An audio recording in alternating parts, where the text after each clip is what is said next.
Hii kolabo ya Diamond na Mario ikitoka, nafikiri ndio itatupa majibu ya maswali yote kwa nini imechelewa kutoka. Sasa kabla sijaendelea na kile ambacho amekiposti Mario kwenye ukurasa wake wa Instagram, picha ambazo ameposti akiwa na Diamond, naomba nikusikilizishe hichi kionjo cha kolabo yao ya wimbo ambao bado haujatoka. Tunakumbuka msanii Diamond Platinum aliwahi kutizi kolabo, alitoa kionjo tu siku ambayo walikuwa wana launch Wasafi Festival na Mario pia alikuwepo. Tusikilize hichi kionjo hapa.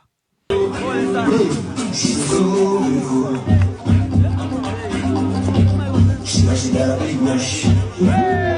Hey, she's so wonderful. And she says I'm a crush. She love me, cause I'm a superstar, star.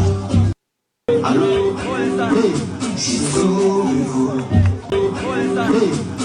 Sasa nimekaa tu na tafakari, hii ngoma unavyofikiri itatoka kweli au kuna nini hasa ambacho kinaendelea? By the way, siku ya leo msanii Mario ameshare picha kwenye ukurasa wake wa Instagram akiwa na Simba la Masimba Dangote. Hii sio mara ya kwanza msanii Mario kushare picha akiwa na Diamond.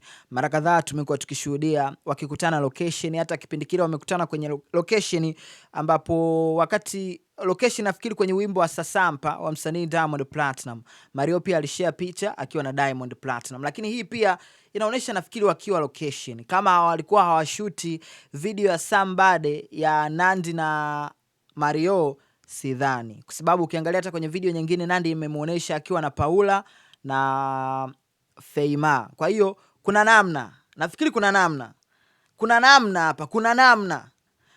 Amna noma. Mimi naitwa Bounce.